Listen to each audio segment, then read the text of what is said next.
এখন আমার অভিযোগ এই যে তারা যে মালটা নিয়ে গেছে, এই মালটা হয়তো বা বৈধ হইতেও পারে, কিন্তু আগের যে মালগুলো পুড়িয়ে দিল, এই পুরানো মালগুলো কি বৈধ ছিল না অবৈধ ছিল, সেইটি কৃষকের কাছে এবং জাতির কাছে উন্মোচন করতে হবে।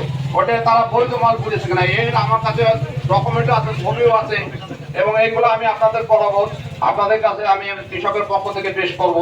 আর যে আলামত গুলো নষ্ট করেছে, আলামতের স্থানে আপনারা যে পরিদর্শন করে দেখবেন, আলামতের স্থানে কোন রকম কোন ছাই মাই কিচ্ছু নাই, যেগুলো পড়াই ফেলেছে সেটা রাতের অন্ধকারে সেগুলো সরাই ফেলেছে। তাহলে এর উদ্দেশ্যটা কি?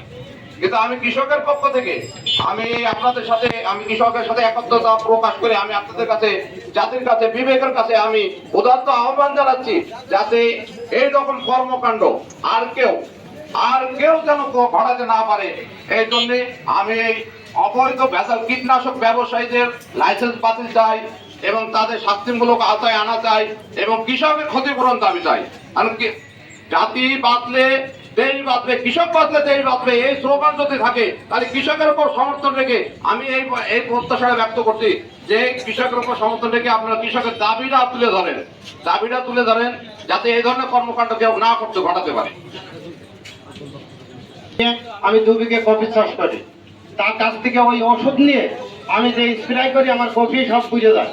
পুড়ে গিয়ে আসলে বলি যে শিমুল তোমার এই অবস্থা, আমার কফি তুমি দেখো।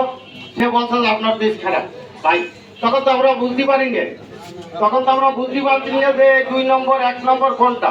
তবে এখন কিছু লোক এসে আমাদের চোখ খুলে দিয়ে গিয়েছে যে ও 2 নম্বর ব্যবসা করে। তা আমরা চাই ওর মূল ভূতা যেন এক্ষেত্রে উঠে যায়, যেন ব্যবসার ওর নাম না থাকে। এই বলে আমি বক্তব্য শেষ করছি।